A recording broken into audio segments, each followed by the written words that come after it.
Good afternoon everyone. Welcome to the NPTEL online certification course, our course titled Medical Law. Myself Dr. Chaitanya Mittal here as Assistant Professor and Medical Legal Expert at Dr. B.C. Roy Multi-Specialty Medical Research Center, IIT Kharagpur. As you know, with the previous lectures we were on the week 7, the assistant reproductive techniques and surrogacy. So, today we will be discussing on the lecture 34 the topic preconception and prenatal diagnostic, that will be as PC-PNDT Act.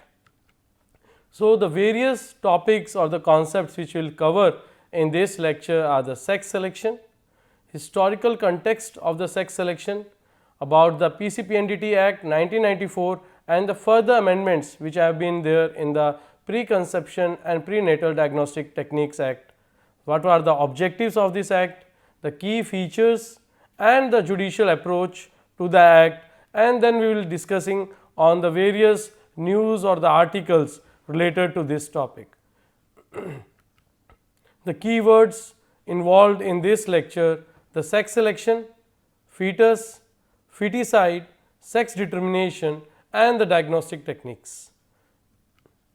The introduction of this lecture. So, what do you mean about the sex selection or how it is important in the society? So, the sex selection of the fetus, particularly the preference for the male children, has been a persistent issue in India with significant social, cultural and demographic implications. Even I can say not in India, even underdeveloped and developing countries. So, there are the many perspectives are there in which, because of the society and societal issue of male dominance, that is the need for sex selection is going on in the past years. The desire for male hires coupled with culture preference and economic factors has led to the misuse of prenatal diagnostic techniques for sex determination while in the womb, and in some cases selective abortion of female fetuses, that is also a like illegal abortion or the criminal abortion being done. So, this practice has contributed to an uneven sex ratio in certain regions of the country with a higher number of males compared to females. So, there should be or even must mandatory to be the prohibition of sex selection, which have been we will be discussing in further slides of this lecture. The sex selection in the context of reproductive health refers to the use of prenatal diagnostic techniques to identify and choose the sex of the fetus. In India, the practice of sex selection is often associated with a strong societal preference for male offspring as the male dominant society, leading to the criminal abortions or the illegal abortions of female fetuses. Female feticide is one of the social evil that exists in the Indian society. Even it is still prevalent in few places or few villages, even sometime in the cities also still exist in our country. Understanding the extent and the consequences of sex selection is significant for developing effective strategies to address this complex and deeply rooted issue in India. The historical context related to the factor influencing the sex selection in India are: the historical context of sex selection in India reveals a complex interplay of cultural practices and social norms that have evolved over generations.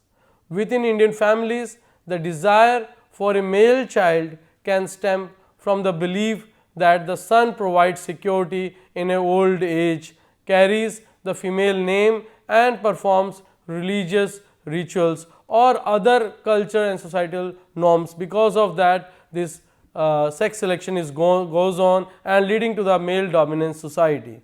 The impact of technology, the accessibility of prenatal diagnostic techniques has facilitated sex selection, making it a more widespread and commercial practice even for the societal perspective, for the common people who are misusing these techniques, and even it is being misused by the medical practitioners as they know how to do the prenatal diagnostic techniques, and for the small amount of money or any gift, they are performing such a bad prenatal diagnostic techniques leading to the criminal abortion and doing the female feticides. So, to curb this social evil of female feticide, steps have been taken at the national and international levels. In India, Maharashtra was the first state to enact legislation called the Maharashtra Regulation of Prenatal Diagnostic Tests in 1987.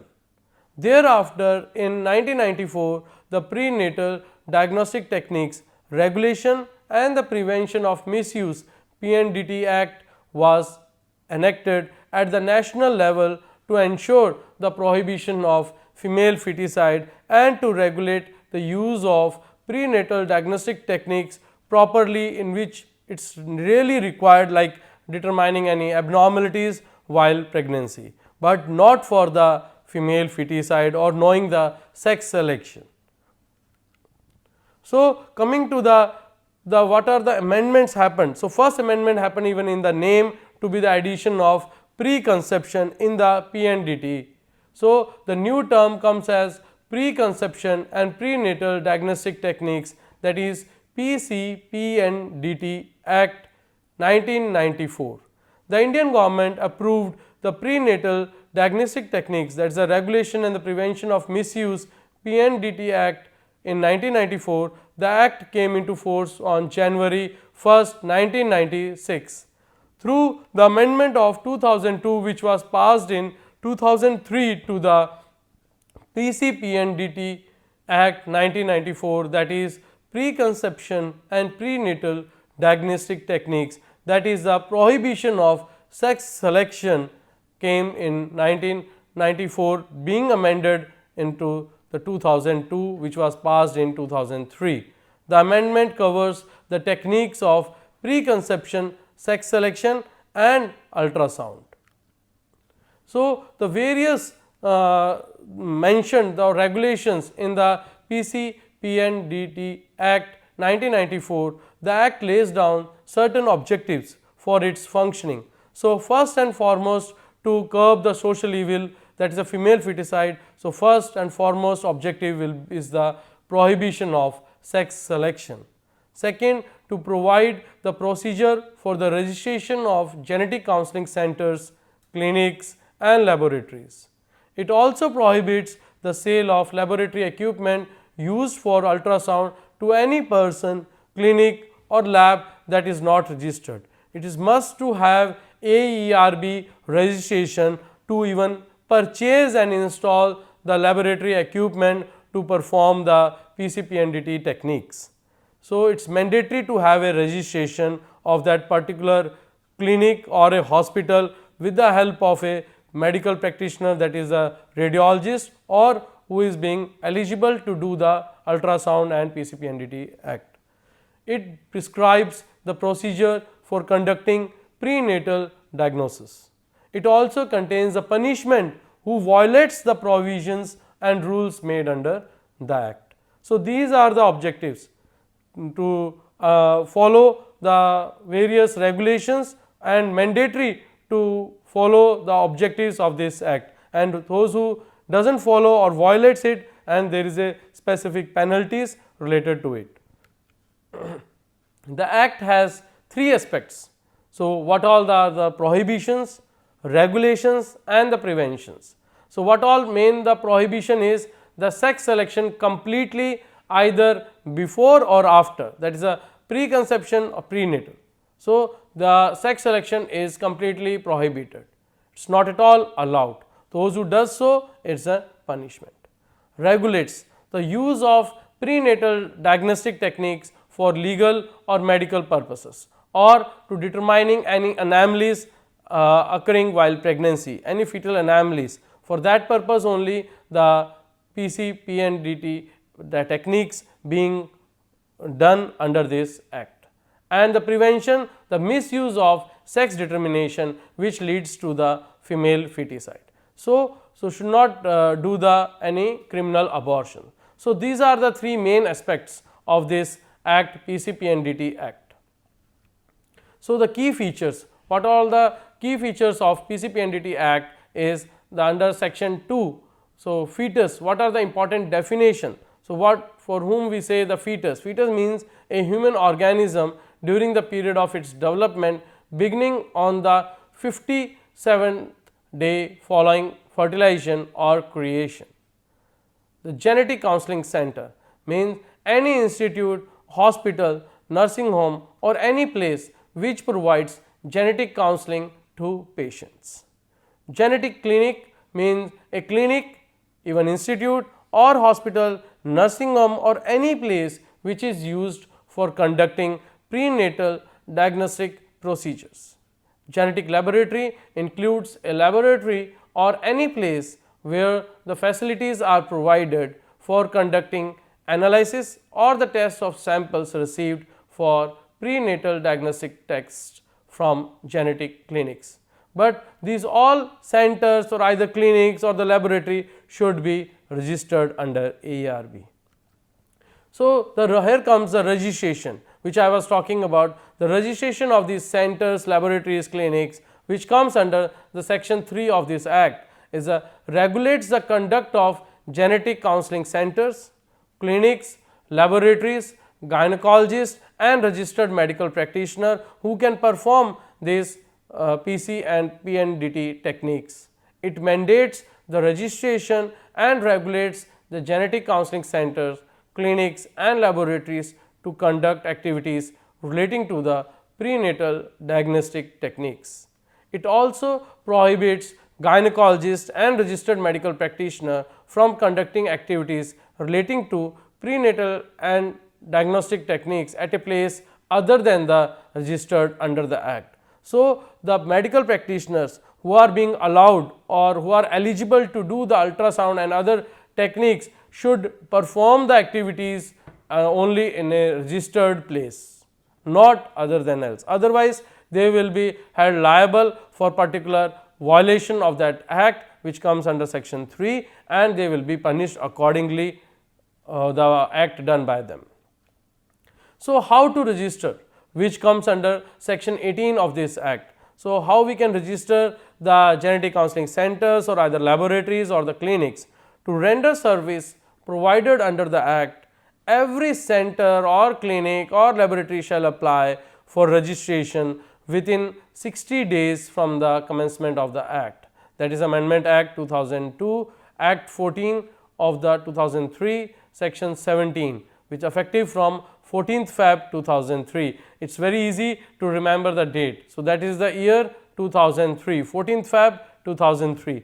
The appropriate authority is the granting authority of the registration certificate and it can suspend or cancel the certificate if there is any violation of the act at any particular point of time whenever they visits or any for a regulation visit, whenever being inspection being done at the clinics or the centers. If there is any violation, they can suspend or cancel the registration going on. So, it is mandatory to have the registration certificate from the appropriate authority by the centers who are performing any genetic counseling, genetic tests, genetic laboratories or the clinics where the ultrasound being done.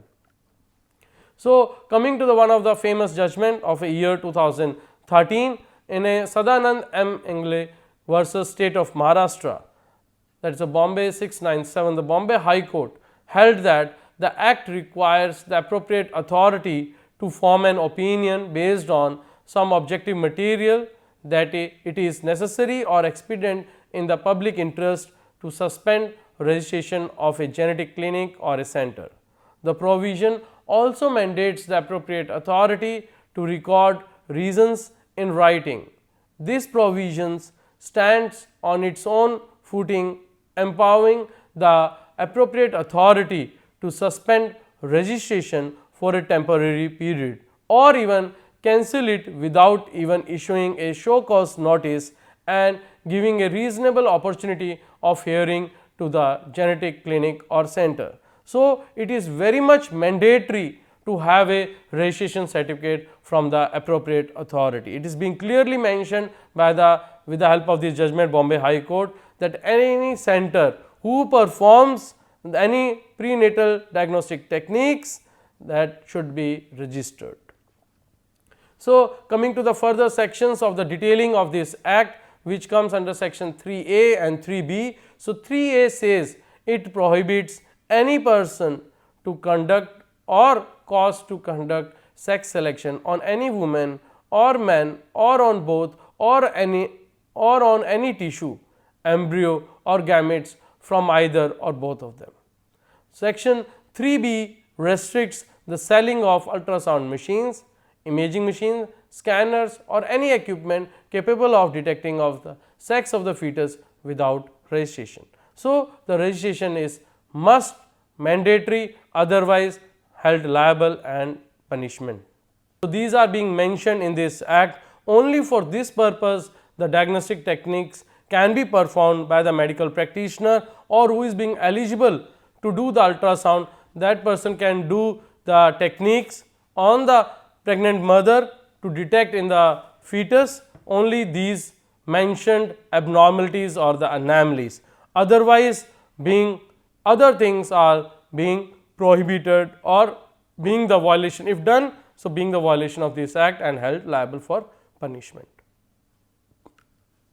So, the previously mentioned PNDT can be used if any of the following conditions are satisfied. The age of the pregnant woman is above 35 years. The pregnant woman has undergone 2 or more spontaneous abortions of fetal loss. The pregnant woman had been exposed to teratogenic agents. The pregnant woman or her spouse has a family history of mental retardation, of physical deformities or genetic diseases or any other condition specified by the Central Supervisory Board. So, if all these conditions are being there or even any one, so it is satisfying to be used as a prenatal diagnostic techniques, then it become necessary to do so. If we have found out any anomalies, so they can go for an MTP. Otherwise, for the other purposes like specific, more common being the sex selection, it is completely prohibited, not at all allowed. And if all these things are being there or any doubt or any history, then definitely we can go with an prenatal diagnostic techniques, and accordingly whatever being the report we can perform the MTP as per the MTP Act. So, coming to the section 5 of the Act, it stipulates that no person shall conduct PNDT unless he has explained all known side effects and after effects to the pregnant woman. The written consent signed by the pregnant woman is mandatory. It is prohibited to reveal the sex of the fetus to any person, including the pregnant woman or her relatives, in any manner. Not at all allowed in even any manner, any sign, any written way, in anywhere. It is not at all allowed to reveal the sex of the fetus, which comes under section 5 of the PCPNDT Act. So, the section 6 of the Act is very particular and stringent for the sex selection. It is unlawful not only for genetic counseling center or genetic laboratory or genetic clinic, but also to any person by whatever means to determine the sex of the fetus either before or after conception. It is not at all allowed, it is unlawful, it is prohibited, it will be held liable for punishment. So, coming to the section 7, which says about Central Supervisory Board. So, who all are included in that? The minister in charge of the ministry or Department of Family Welfare as ex officio chairman. Secretary to the Government of India in charge of the Department of Family Welfare as ex officio vice chairman. 3 ex officio members by the central government to represent the ministries of central government in charge of women and the child development, Department of Legal Affairs or Legislative Department in the Ministry of Law and Justice and Indian System of Medicine and Homeopathy. The Director General of Health Services of the central government as ex officio members. 10 members from various medicinal, scientific and social domains. 4 members to represent states or union territories. An officer of the central government in charge of family welfare as member secretary as ex officio. So, these are the following members which take parts of the central supervisory board. So, one being the chairman, another is the vice chairman, 3 ex officio members and other 15 members which are involved or medical experts related to the field.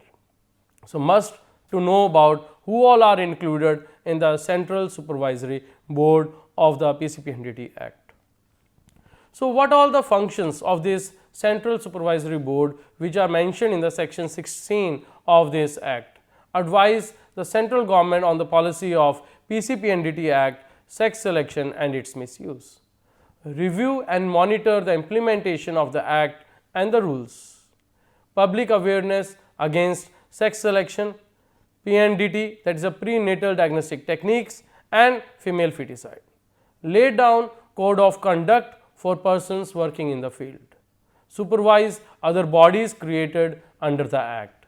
So, these are the very important functions of the central supervisory board which comes under section 16 of this act. So, we have discussed about the central supervisory board. So, here comes as a state supervisory board under section 16A. So, who all are included under the central supervisory board? So, minister in charge of the health and family welfare in the state, who shall be the chairperson as ex officio. Secretary in charge of the Department of Health and Family Welfare, who shall be the vice chairman ex officio. Secretaries or the commissioners in charge of departments of women and child development, social welfare, law and Indian system of medicines and homeopathy as ex officio member or their representatives. Director of Health and Family Welfare or Indian system of medicine and homeopathy of the state government as ex officio members.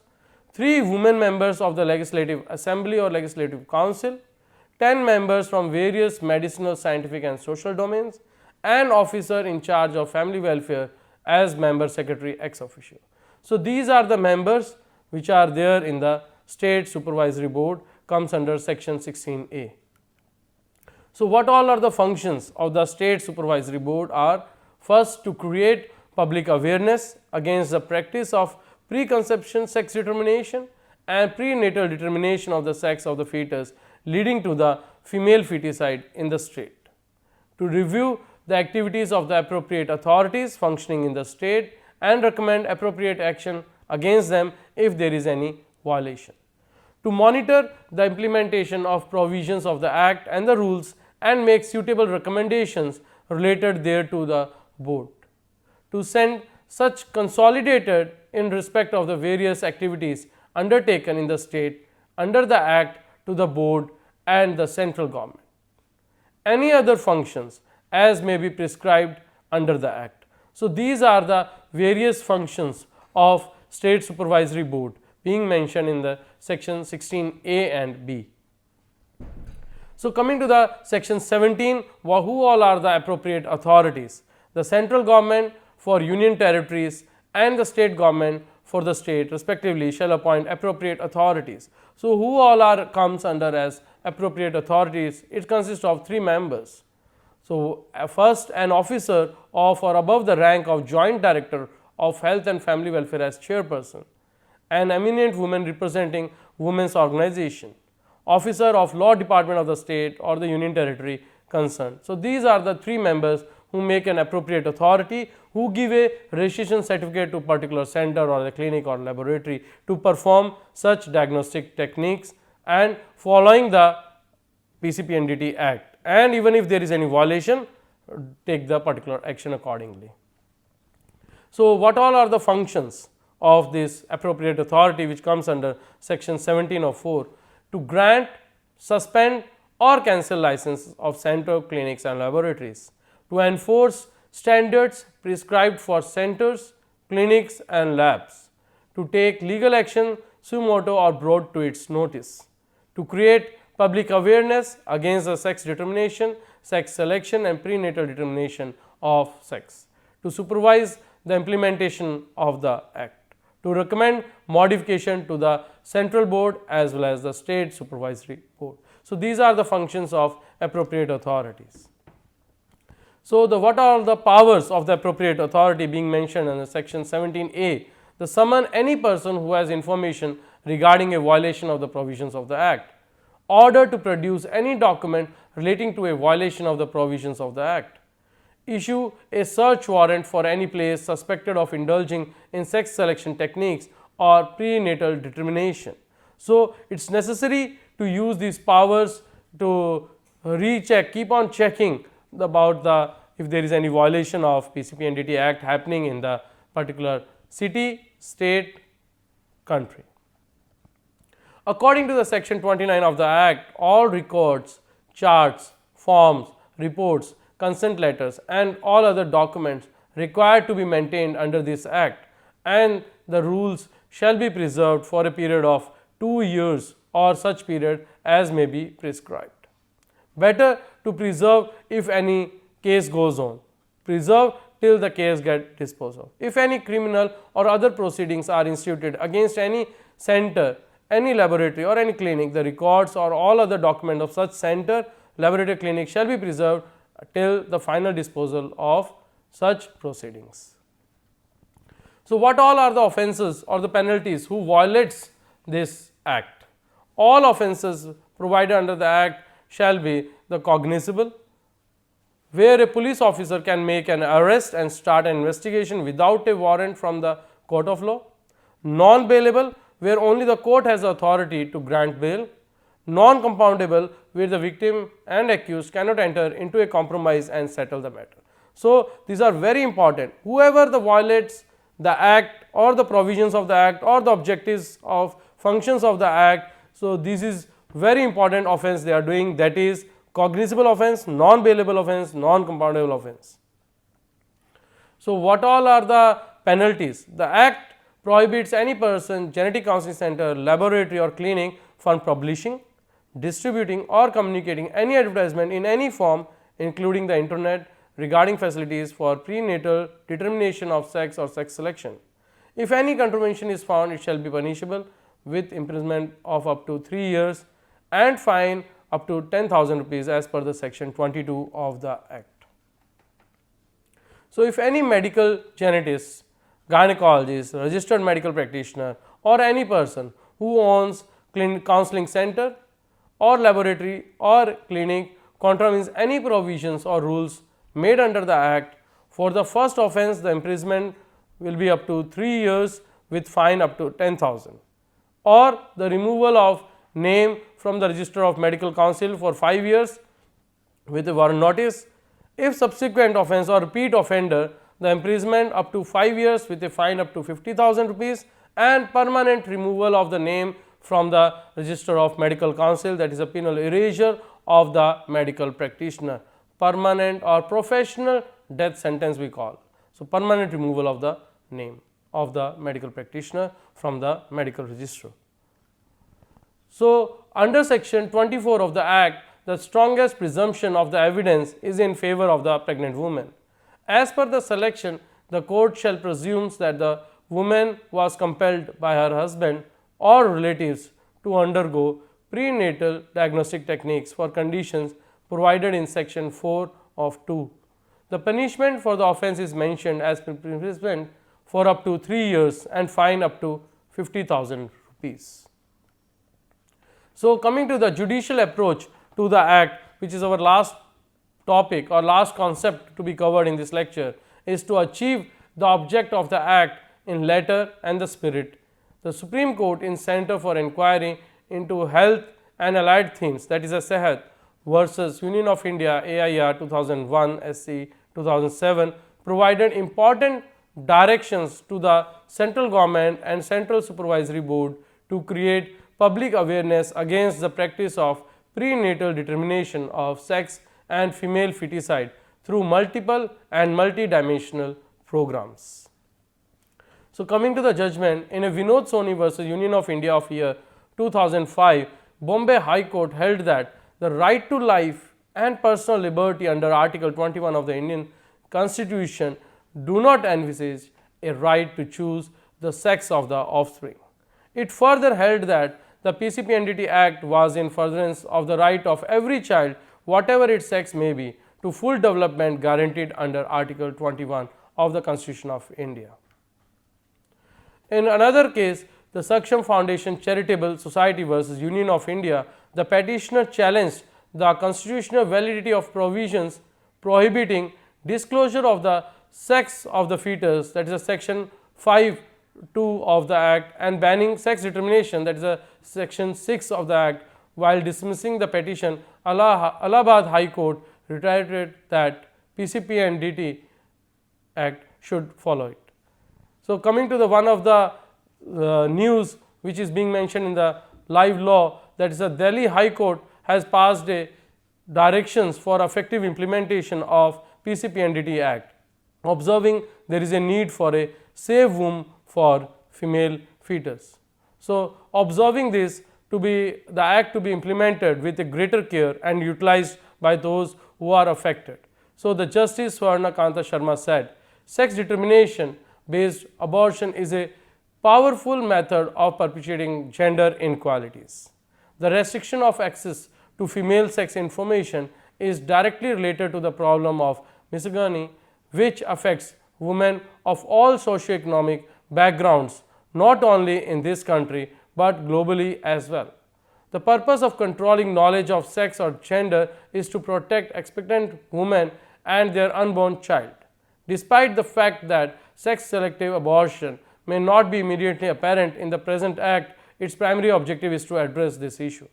The court observed that although India has made considerable progress towards achieving gender equality, however, the preference for sex determination still exists. It added that it has been challenging to completely eradicate gender bias despite various efforts. This statement is being made to emphasize the effectiveness of current legislation, and the above observation made by this court are intended to highlight the impact of existing laws and regulations on society. This court aim is to demonstrate how these laws have influenced people's behavior in their day-to-day lives. The court said such so in a live law. So, coming to the next news headline, that about the PCP and DT Act, the Supreme Court asked the Union government to inform state steps taken for the enforcement, doing some amendments in the PCP and DT Act. The Supreme Court of India asked the Union of India to inform the steps it has taken to direct appropriate authorities for the initiation of punishment penalties for violation under the provisions of Preconception and Pre-Natal Diagnostic Act 1994 and related rules being mentioned in a year 2022 news headlines. So, another news, New Delhi, over the last 25 years, 617, that is the 617 convictions have happened under this act, doing 58 techniques that aims to check female feticide. Data up to December 2020 shows the number of ongoing cases under the law is 3,158. The number of medical licenses that have been suspended or cancelled stands at 145. So, these facts are highlighted as a part of observation and recommendation made by the Parliament Committee on Empowerment of Women in its report on the centers, that is a Beti Bachao Beti Padhao scheme. So, these data are very important, and our duty should be to reduce this data as the time passes. So, it is necessary to follow the act whatever being mentioned, and should not be there should be any violation. It should start from the public itself. Public should have a knowledge not to ask the medical practitioner to do the sex determination. So, it should start from a common man, so that, and if they knows anybody is doing so, report immediately.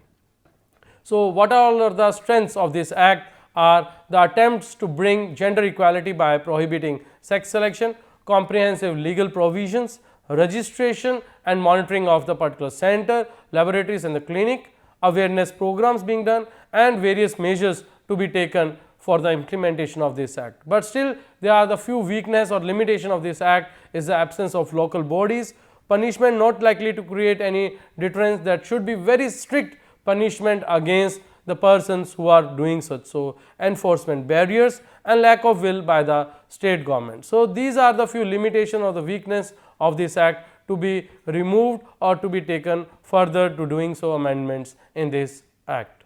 So, the conclusion of this lecture is the sex ratio is one of the important factors that determine the progress of the nation. female feticide is an extended form of discrimination against women.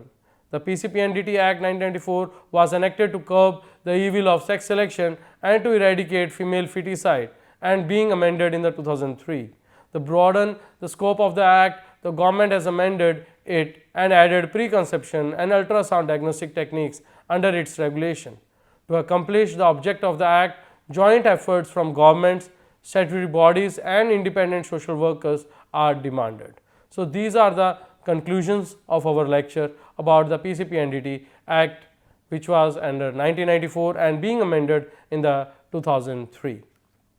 So, these are the references the students can go to for further readings about the articles and the handbook, and one of the famous PubMed article, PCPNDT Act in a nutshell, in an Indian Journal of Radiological Imaging of year 2012.